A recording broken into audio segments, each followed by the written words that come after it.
As a New York Times story, Obama's path was shaped by Mandela's story. From the article, without Nelson Mandela, there might never have been a President Obama. I think that's just a crock.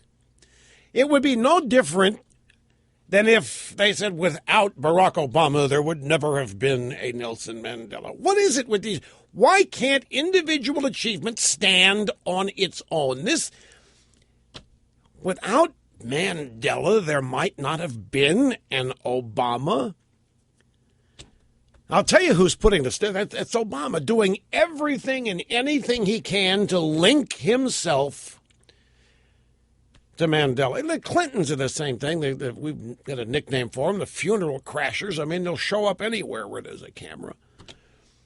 And this kind of stuff, the drive-bys, I'm telling you, they're doing everything they can to make the news of Mandela's death all about Obama. Now, if you're Obama, speaking quite honestly here, folks, I mean, who could blame Obama for thinking everything is about him?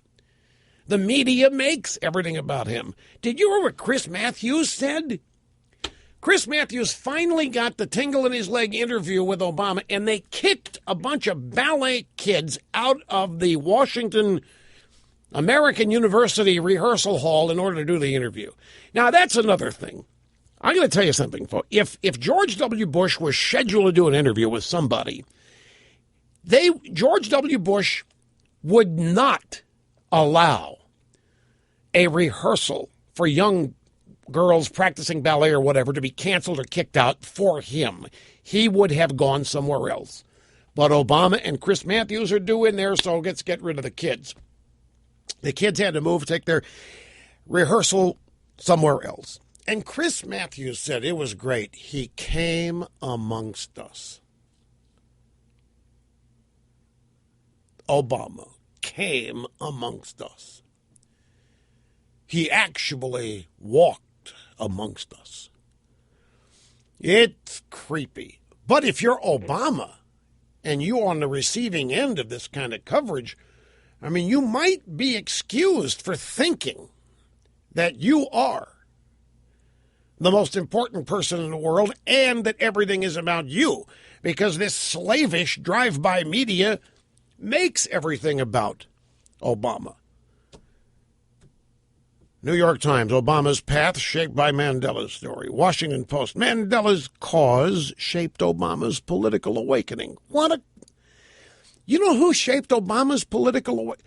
I got to be real careful, because if you start getting into Mandela's politics, I mean, what was the African National Congress after all? They were communists. I mean, they were. Well, there's always a reason. There was a reason. But I don't even want to go there. But it's true. But I mean, to say that, this is the soap opera. This is exactly what this is, the Washington soap opera. This is the hero. And I tell you, folks, that characterization that my buddy Andy McCarthy came up with, just perfect to describe. There is no news. There is no media. It is the daily soap opera, the daily suspense and the building up of heroes and so forth. Politico, Barack Obama and Mandela. Inspiration.